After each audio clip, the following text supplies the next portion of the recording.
Diddy thought that him beating the federal charges was going to be the end of the drama surrounding him. He's in for a major shock because word on the streets is that one of his former The swirling rumors and allegations surrounding Sean Diddy Combs have taken a dramatic turn, with claims emerging that a former associate has leaked a list of individuals allegedly infected with sexually transmitted diseases (STDs) linked to Diddy's infamous freak-off parties.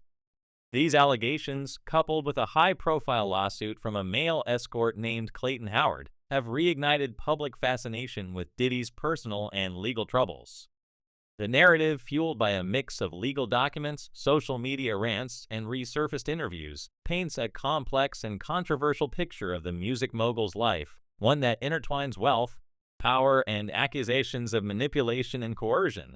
This unfolding saga, steeped in scandal, has drawn in names from across the entertainment industry, with figures like Saucy Santana, Will Smith, Usher, and Meek Mill allegedly connected to the claims.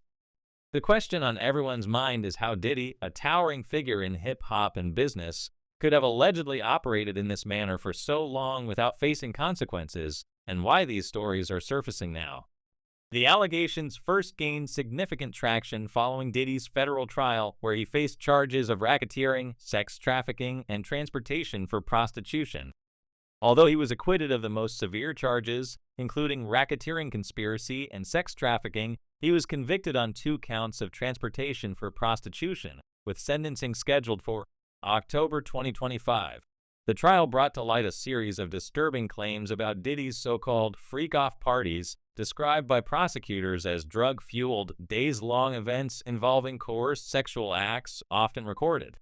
While the criminal trial has concluded, the civil lawsuits against Diddy, now numbering over 50, continue to pile up, with many filed under New York's Victims of Gender-Motivated Violence Protection Law, which allowed plaintiffs to bring claims past the statute of limitations until March 2025.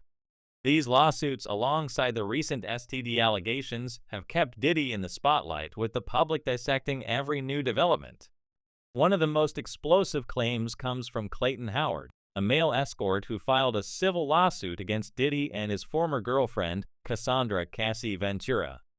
Howard, who often uses the alias Dave in his professional work, alleges that he was involved in Diddy and Cassie's freak-off sessions starting in 2009, continuing for over 5 years. His lawsuit claims that he was drugged, manipulated, and traumatized during these encounters, which he describes as orchestrated to satisfy the couple's sexual desires. Among the shocking accusations, Howard claims that Cassie gave him an STD and coerced him into unprotected intercourse, including during her menstrual cycle, leading to physical and psychological harm.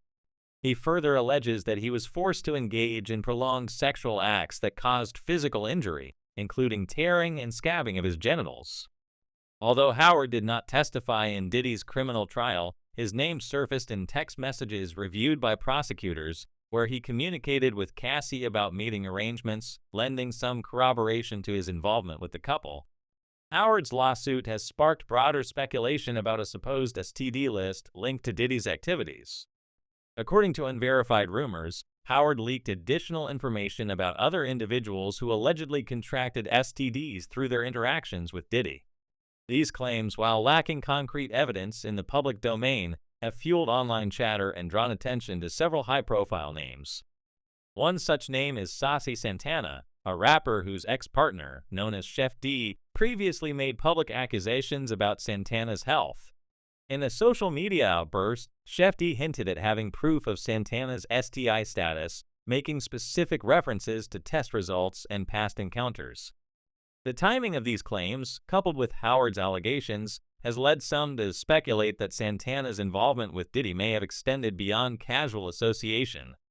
Jane Doe, another accuser in a separate lawsuit, claimed that Santana was present at Diddy's freak-off parties, allegedly working as an escort and being passed around to other industry figures, including another major rapper. These overlapping accounts have created a narrative that, while unproven, has gained traction online. Perhaps the most surprising name to emerge in these rumors is Will Smith. According to the unverified claims, Diddy allegedly transmitted an STD to Smith, which is said to have contributed to the dissolution of his marriage to Jada Pinkett Smith. The couple's separation, which Jada confirmed began in 2016, has long been the subject of public scrutiny, particularly following Jada's revelations about her entanglement with August Alsina. However, the new allegations suggest a different catalyst that will engage in sexual encounters with multiple individuals, including Diddy, and contracted an STD that Jada was unwilling to risk her health over. The timing of these rumors coincided with reports that Will and Jada are moving toward a divorce, with some speculating that Jada's decision to end the marriage was driven by these health concerns rather than the previously assumed reasons. While no concrete evidence supports these claims, they have resurfaced older blind items and gossip about Will and Diddy's alleged interactions, adding fuel to the speculation. Usher's name has also been dragged into the conversation, largely due to his long-standing association with Diddy. As a teenager, Usher lived with Diddy in New York for nearly a year, an experience he later described as unsettling in a 2016 interview with Howard Stern. He recounted witnessing things that made him uncomfortable and stated he would never allow his own children to be in a similar environment. These comments, made years before the current allegations, have taken on new significance in light of the STD claims. Additionally, Usher has faced his own legal battles over STDs, with 3 women suing him in 2017 for allegedly transmitting herpes. Although these cases were settled and involved herpes rather than another STI, they have been cited as circumstantial evidence in the current narrative, with some fans speculating that Usher's time with Diddy may have exposed him to health risks. Again, these claims remain speculative and lack definitive proof. Meek Mill is another figure allegedly linked to this TD list, with rumors building on earlier accusations made by music producer Rodney "Lil Rod" Jones in a 2024 lawsuit. Jones hinted at a sexual relationship involving a Philadelphia rapper who previously dated Nicki Minaj, widely interpreted as a reference to Meek Mill. Meek's vehement denials on social media, where he dismissed allegations of engaging in gay activity and insisted on his street credibility, only amplified the speculation. A leaked video purportedly showing Meek and Diddy in a compromising situation further intensified the rumors, though the authenticity of the footage remains unverified. The bodyguard's claims that Diddy was slanging the thing all around town have added to the perception that Meek's involvement with Diddy may have had deeper implications, including potential health consequences.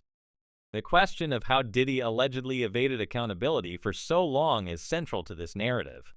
According to various sources, including a doctor cited in the rumors, Diddy's wealth and influence played a significant role. Allegations suggest he maintained a slush fund to pay off escorts and others involved in his activities, ensuring their silence. When financial incentives failed, he is said to have resorted to threats and intimidation. This combination of money and manipulation, coupled with his status as a music industry titan, allowed him to operate with relative impunity for decades. His business empire, including Bad Boy Records and partnerships with brands like Ciroc, provided a veneer of legitimacy that shielded him from scrutiny.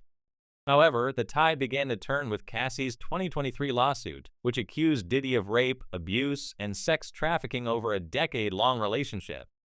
Although settled quickly for $20 million, the lawsuit opened the floodgates for others to come forward, emboldened by New York's temporary lifting of the statute of limitations for sexual abuse claims.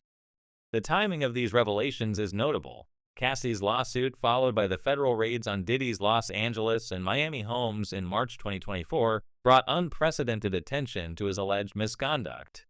The raids, part of a sex trafficking investigation, uncovered evidence like over 1,000 bottles of baby oil and lubricant, which prosecutors linked to the freak-off parties. The public release of a 2016 surveillance video showing Diddy assaulting Cassie in a hotel hallway further eroded his reputation, forcing him to issue a public apology.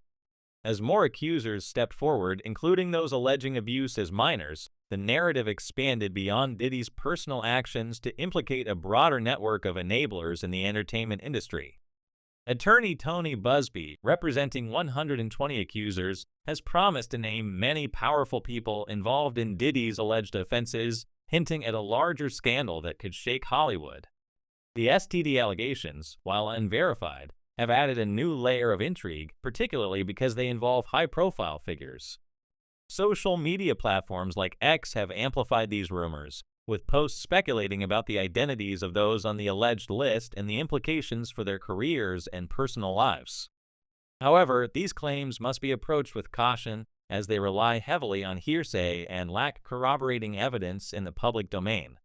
The lawsuits, including Howard's, provide some legal grounding, but the broader STD list narrative remains speculative. Diddy's legal team has consistently denied the allegations, calling them fabricated and defamatory, and emphasizing his acquittal on the most serious charges as evidence of his innocence.